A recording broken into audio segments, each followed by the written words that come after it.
All right, we are back at the Pitchline Chronicles. Sorry for that error.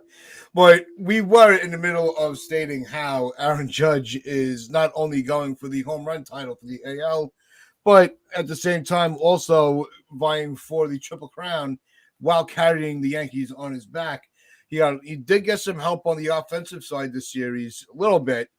Last night, a lot of bit. But the pitching is, really been part of the concern as well, because the Yankees are constantly, it seems, in the last, this last week, playing behind the eight ball, where they have no, they can't keep just saying, well, we have Aaron Judge, we have Stanton back, we have Rizzo back now.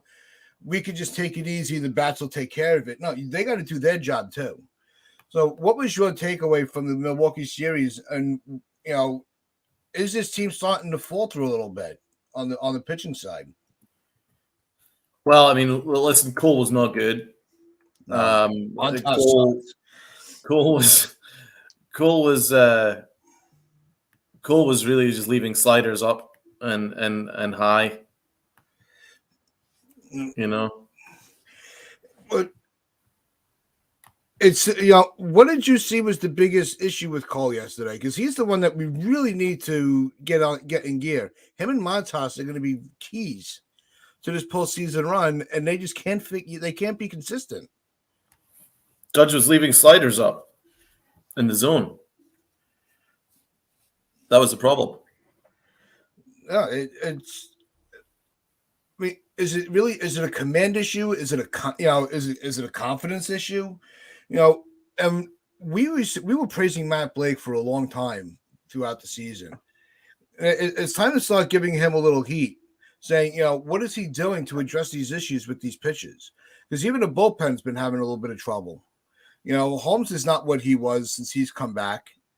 Loizic is struggling. We thought that we were starting to see that he was starting to come around a little bit. This is not giving us any confidence as fans that they are going to be able to make a sustained run. This team is now showing it. We want them to do it, but they're just not showing it. It's starting to get frustrating. Yeah, Cole's been struggling, man. That's the statement of the century right there. He's been struggling. And the other guy that's really been giving us a hard time is Montas. Montas has, Well, dude, he could be hurt. He could be having surgery. When did you hear that? I did not hear that. Dr. Ahmad is going to be reviewing his MRI. He went for an MRI because he's had shoulder discomfort. And Aaron Boone said that he's not going to release the results of the MRI until he speaks with Dr. Ahmad, which could only normally mean that it sounds pretty serious. Probably season-ending surgery. Well, that probably will be the season's end for the Yankees as well, because I don't know who you're going to put in the rotation. You know what? I'm not even going to make that statement. The only one that you really would be able to slide in there would be Schmidt. And, we had a pitcher we could have, slid into that spot, but let's not. Castillo. Well, I mean, listen, Severino, Tyone, Cole, and Nasty Nestor is probably going to be the four. Yeah. No, they can survive without Montas. But when you make a trade for a guy like that at the trade deadline, it's supposed to be to give a solid help behind Cole, who needs all the help that he can get. But how does this look on Cashman at the same time? He's constantly, he'll make these trades. And like we said, we hammer him for these players to be either called up or traded for and this and that. And it just seems that everything that he touches just turns to dust, because it never pans itself out. Except for, I would say, the only one lately has been Cabrera. Has been the only bright spot, that Cashman hasn't wrecked yet. So he traded away our pitching depth. in Montgomery, Walchuk, Mhm. and he's brought in injured players. I mean, obviously, you can't blame him necessarily for Efros because he's been healthy until coming here, so that wasn't exactly necessarily his fault. But I think you can look at him for this deal because he's been struggling with shoulder issues, all year.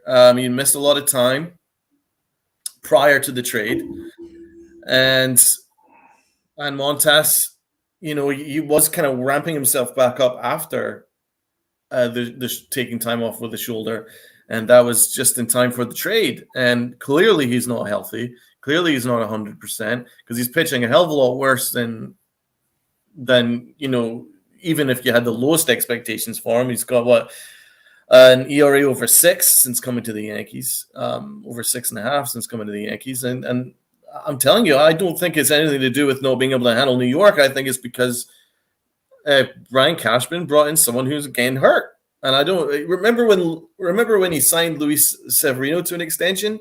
Luis Severino had an arm injury, but Brian Cashman didn't go through the necessary tests and check out his arm prior to signing him to a long-term extension. And Severino ended up missing about 2 years. And I don't know the facts regarding it, but I mean, I don't know if they did the necessary health checks on Montas. I think they did it on a wing and a prayer, and it's come back and bit them.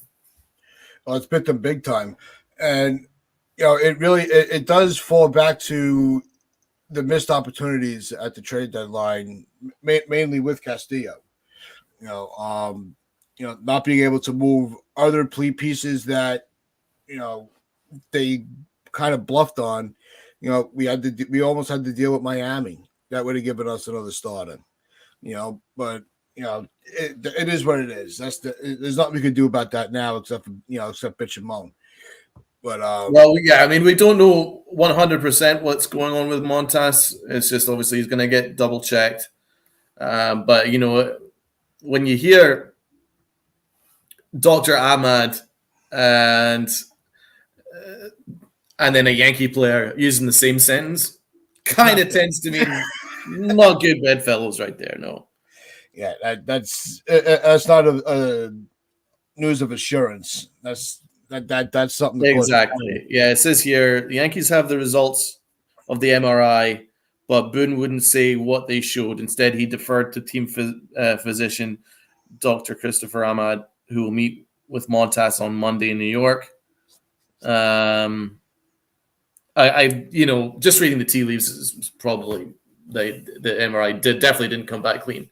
Because if it came back clean, then you wouldn't need to refer to it. Yeah, if there's nothing of concern, just say so.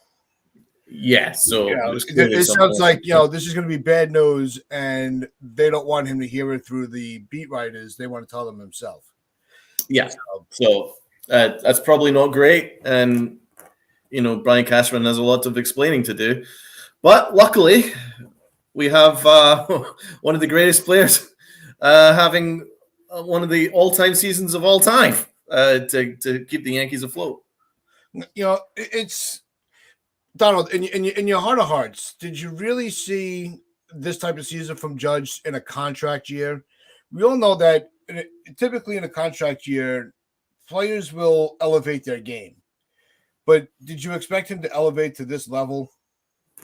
I mean, who would honestly in their heart of hearts say, oh, yeah, I can see Aaron Judge breaking the all-time home run record? And, I mean, that's not something that you have in your heart of hearts. So, yes, I thought Aaron Judge was going to have a massive year. Yeah. No, of course I didn't think that he'd end up breaking Roger Maris's record before the end of September. Yeah, no, I don't think anyone in their wildest dreams would have imagined that. No, it's you could understand part of the narrative where they're like, you could have seen this coming. Look at what he was able to do in his rookie year. That's one of the statements I made. Think of what his rookie year would have been if he didn't go into a slump for a month after the home run derby. This could have just been another season for him. This could have been the norm. If he didn't have some of the freak injuries on the field. You know, who knows where his career would have been to begin with? He might have already had his contract. I think that's why the Yankees were hesitant, and shame on them for that. Yeah, But that's their loss. But every home run that he hits and every win that he gets for the Yankees adds another couple mil to his salary next year. yeah, and it's I remember, when I was younger, watching, the McGuire, the Sosa chase, Barry Bonds, all those prolific power hitters. They never chased the Triple Crown at the same time as those home run titles. That's a great point. So, and for we don't know how clean those records were, but we know what we're seeing from Judge. And he's doing it really just by sheer ability.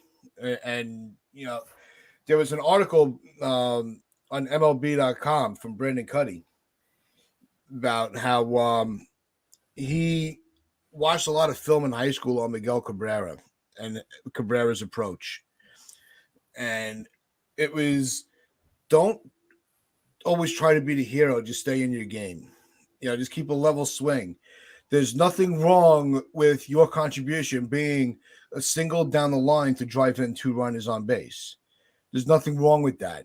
You don't have to hit the home run every time, even though you have the power to do so. And I think if he's having that, if he's got that mindset, Judge is unstoppable. Well, Judge has been unstoppable all year, man. And the fact that he's batting well over 300, laughs in the face of those that say that batting average doesn't matter, because he's not just aiming for home runs. He's doing whatever it takes to win the game for the Yankees on that particular day. His at-bats are like an art form. His swing is like perfection, and he studies the hitters, and he's just doing remarkable things. I mean, it's the season for the ages. It really is. As much as we keep, stat guys and even will say sometimes that the batting average doesn't really tell the story, and it's kind of a lost stat. For these players, that stat still is very, important to them. So, good morning, David. What do you think on the Aaron Judge season? What do you think on him doing the Triple Crown and the home run chase? Join the chat. But what he's been able to do, and it's with the batting average, he said he wanted to be above 300. He's not talking about his his WAR or his RC plus or whatever. Well, his WAR is amazing. It's well over 10 now. Yeah, it's insane. But he's not worried about all those advanced stats. His goal was to bat above 300. Everything else is just a bonus for him. But so his OPS is 1.1. It's absolutely insane. It's unfair to everybody. The average is 800. He's well over 1,000. So yeah, incredible. So actually, his advanced metrics are all insane. His metrics are all insane. Everything he does is absolutely insane. It's just one of the great seasons that you will ever see. So I'm telling you, this is going to be one of the years that like in 30-year time, it'll still be talked about. People will be like, that year in Aaron Judge. 40 years time, 50 years time, as long as baseball exists, is going to be, remember that year where Aaron Judge broke Roger Maris's home run record. I think he's going to do it. I think he's going to do it very, very soon. Yeah, no, we're back home for the Pirates for a 2-game set and then a 4-game set with Boston. And I know a lot of fans will be at that Boston series. And I think you could read it. I think you could break it in Boston. I really do. Yeah. No, I think the Boston series is when he's going to do it. He'll probably get one against Pittsburgh. But it's with this team, you'd never know. It's not like we could be like, all right, well, this is an easy 2-game set. Nothing's easy with the Yankees. Not this year. No, I mean, the Brewers took 2 out of 3, man. Well, the And Brewers are no pushovers either. well, they've got a good team, Yeah, man. they got a really good They're a team. really good team. They made some really good personnel decisions. And they're fighting for a playoff spot in the National League. So I mean, they're no pushovers at all. Their uniforms are absolutely ridiculous, though. Looked like looked like a beer league softball outfit with the light blue with Brew Crew and all that stuff written, and that I think that was the one on the Friday. It was a weird ass uniform. And then of course the Yankees completely blew it. Well, they're at a 5-zip lead and they lost the game. Well, that's because our pitching just sucks. You know? Yeah, I mean, it was just really weird. I mean, that game on Friday, I was calling for Big Blue in the Bronx, and I was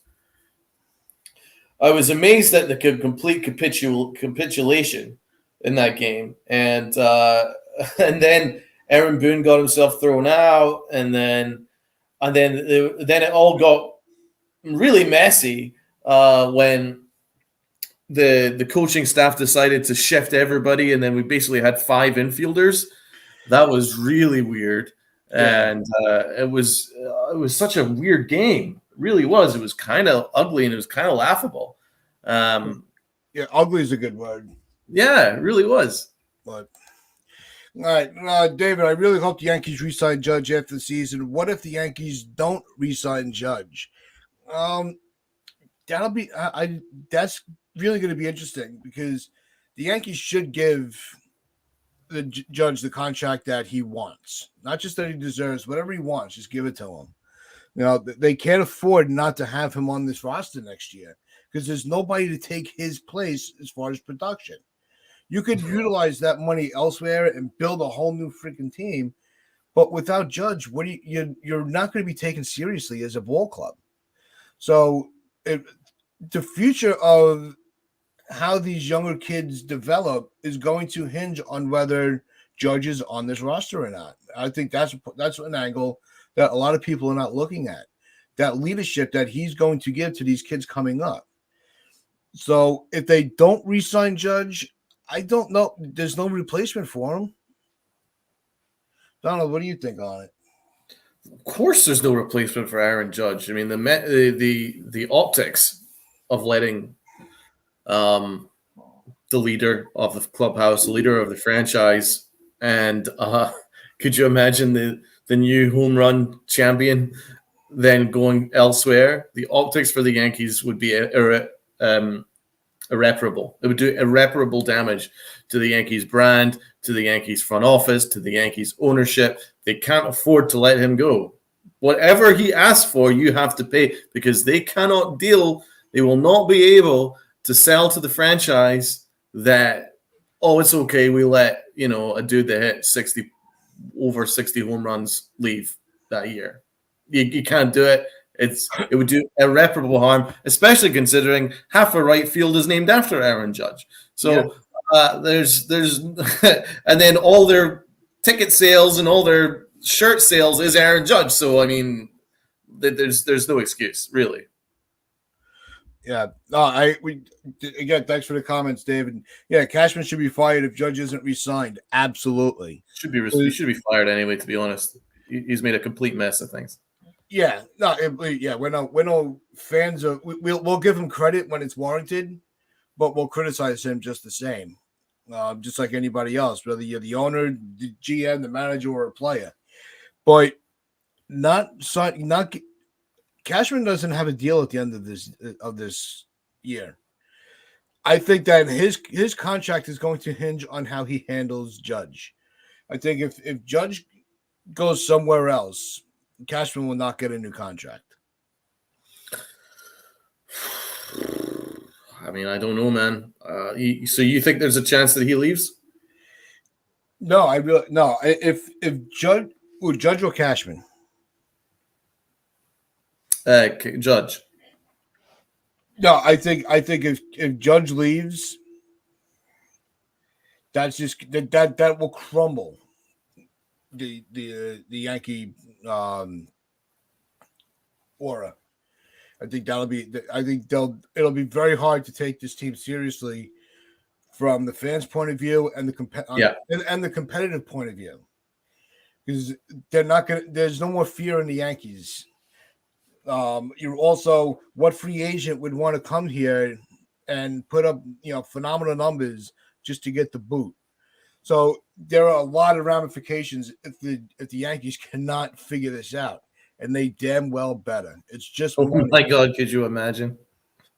I mean, listen, the Yankees didn't play well this weekend, so obviously Friday was ugly, super ugly, and then Saturday wasn't too much better. Yeah, but Judge saved the day on Sunday.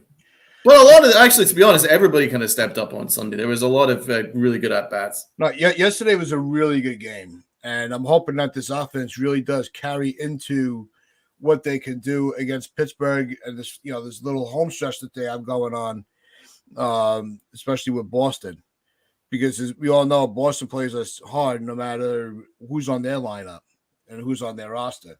So that's going to make it very interesting in that time.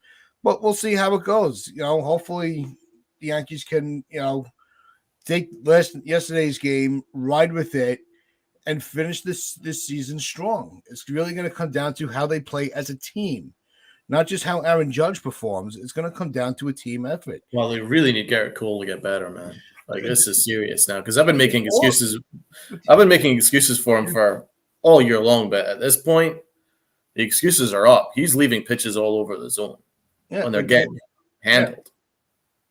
With the exception of Cortez, and Herman, there's nobody else you really depend on. So, but we'll get into more of that tomorrow with Rob. We'll be breaking down this little home stretch going on with Pittsburgh and Boston. Just remember, you have been watching the Pitch Track Chronicles on Northeast Streaming Sports, on Roku, on Facebook, and watching us on YouTube and Twitch. Wear your pinstripes, your pride, and play hard.